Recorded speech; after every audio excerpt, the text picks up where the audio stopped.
Good morning friends, তোমরা সবাই কেমন আছো? আশা করি ভালো আছো, আমরাও ভালো আছি। সকাল সকাল উঠে পড়েছি, এখন প্রায় 6টা বাজে।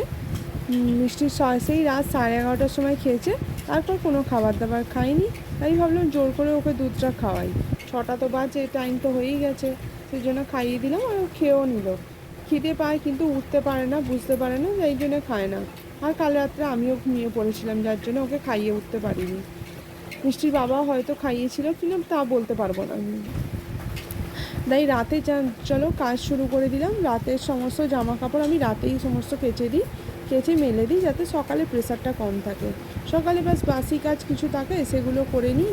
বাসি কাজ করে নেওয়ার পর এদিক ওদিকের অনেক জামা কাপড় গুছানো, সেগুলো আমি পাট করে সকালেই গুছিয়ে রাখি। কারণ সন্ধ্যায় এসে আমি মিষ্টিকে নিয়ে এতটাই ব্যস্ত থাকি যে আমার দ্বারা আর গোছানো হয়ে ওঠে না। যতটুকু কাজ ওই সকালে করি ততটুকুই তারপরে আর কোনো কাজ করতে ও দেয় না। মোটামুটি ওকে আমি গোছাতে যাব, গোছানোগুলোকে অবশ্যই ঘাঁটবে। দেখতে পাচ্ছ বইপত্র সমস্ত কিছু ঘাঁটাঘাঁটি করে রেখে দিয়েছে। এইসব কাজ সেরে আমি গেলাম রান্নাঘরে গিয়ে গ্যাস ট্যাসগুলো মুছে, টেবিলটা মুছে পরিষ্কার করে দিয়ে এলাম।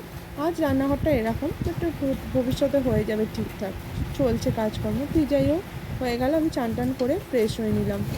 গিয়ে আমি ভাবলাম চান টান করে এসে আগে ভাতটা বসিয়ে দিই, কারণ আমার পুজো করতে করতে ভাতটা কমপ্লিট হয়ে যাবে।